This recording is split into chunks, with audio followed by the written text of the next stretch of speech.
Kita mulai informasi pertama pemirsa, sehari jelang penerapan PPKM darurat, Bandara Soekarno-Hatta dipenuhi penumpang. Saat PPKM darurat mulai berlaku, penumpang pesawat wajib menunjukkan bebas COVID-19 dari hasil swab PCR yang berlaku minimal 2 hari sebelum keberangkatan, serta keterangan telah mengikuti vaksinasi COVID-19 minimal dosis pertama. Suasana Bandara Soekarno-Hatta, Tangerang, Banten, Jumat pagi ramai dipadati penumpang. Berdasarkan data dari Office in Charge, terdapat 453 pergerakan pesawat, baik domestik maupun internasional. 80% jadwal penerbangan hari ini didominasi penerbangan domestik. Peningkatan jumlah penumpang diduga karena mulai besok, penerapan PPKM darurat mulai diberlakukan, di mana syarat penumpang pesawat ditambah. Yakni, penumpang pesawat udara diminta menunjukkan negatif COVID-19 berdasarkan hasil swab PCR, serta keterangan telah mengikuti vaksinasi COVID-19 minimal dosis pertama. Meski setuju pemberlakuan PPKM darurat untuk menekan laju penularan COVID-19, namun sejumlah penumpang keberatan dengan syarat tes PCR yang dirasa lebih mahal dibanding tes antigen yang selama ini diberlakukan. Salah satu ya mungkin ya antara sudah vaksin 2 kali antigen atau ya PCR gitu. Untuk menghindari gagal terbang karena kekurangan dokumen PCR atau bukti vaksinasi COVID-19 pada saat diberlakukannya PPKM darurat, para penumpang diimbau untuk datang sekitar 3 jam lebih awal. Saya yakin mungkin banyak juga yang bepergian itu belum mempunyai vaksinasi. Tapi kan dari Kemenkes sudah dicanangkan bahwa mulai 1 Juli itu sudah memasuki tahap 3 ya. Berarti setiap yang berusia di atas 18 tahun malah sekarang juga diperluas pada anak-anak usia 12 tahun ke atas itu sudah bisa dilayani vaksinasi. Sementara itu bagi penumpang yang menginginkan vaksin COVID-19, pihak bandara menyediakan lokasi vaksinasi di sejumlah terminal di Bandara Soekarno-Hatta. Dari Tangerang, Banten, Hasnugara melaporkan. Presiden Joko Widodo Kamis kemarin resmi mengumumkan pemberlakuan PPKM darurat Jawa Bali yang akan berlaku mulai esok 3 Juli hingga 20 Juli mendatang. Menko Bidang Kemaritiman dan Investasi Luhut Binsar Panjaitan yang ditunjuk Presiden sebagai koordinator meminta kepala daerah untuk mematuhi dan melaksanakan PPKM darurat.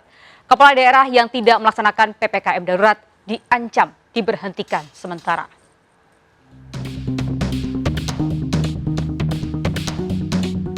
Mulai besok 3 Juli hingga 20 Juli kebijakan PPKM darurat diberlakukan di Jawa dan Bali. PPKM darurat diterapkan di 48 kabupaten kota yang mencatatkan nilai asesmen 4 dan 74 kabupaten kota dengan nilai asesmen 3 di Jawa Bali. Menko Kemaritiman dan Investasi mengumumkan selama PPKM darurat sejumlah pembatasan dilakukan. Perkantoran sektor non-esensial wajib memberlakukan bekerja dari rumah 100%, sementara sektor esensial bekerja dari kantor diberlakukan 50% dengan protokol kesehatan ketat. Sektor kritikal bekerja dari kantor diberlakukan 100% dengan protokol kesehatan ketat. Kegiatan belajar mengajar dilakukan secara daring, apotek dan toko diperbolehkan buka 24 jam.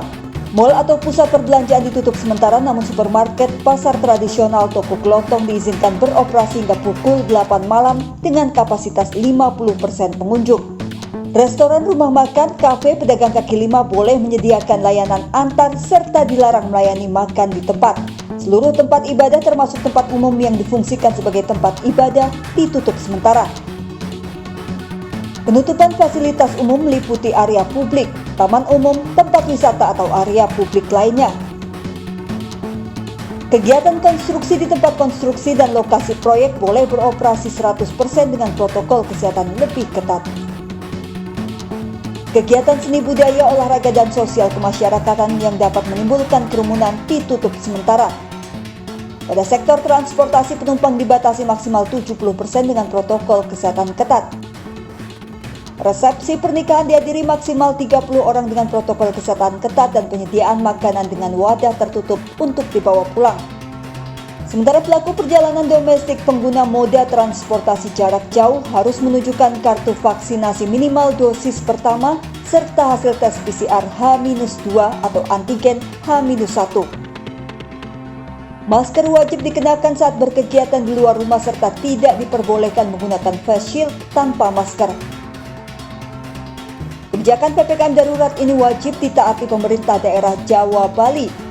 Jika ada kepala daerah yang tidak melaksanakan ketentuan dalam PPKM darurat, sanksi teguran hingga pemberhentian sementara menanti.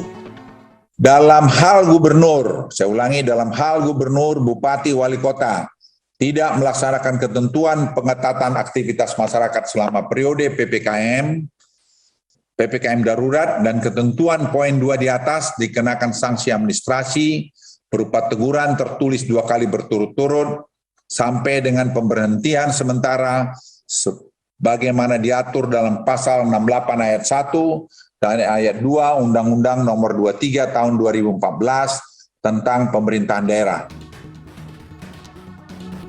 Menko Kemaritiman dan Investasi serta Jaksa Agung juga mengancam siapapun yang menyebarkan hoaks akan dikenakan sanksi hukum. Penyebaran berita hoaks dalam situasi pandemi akan membuat banyak nyawa terancam.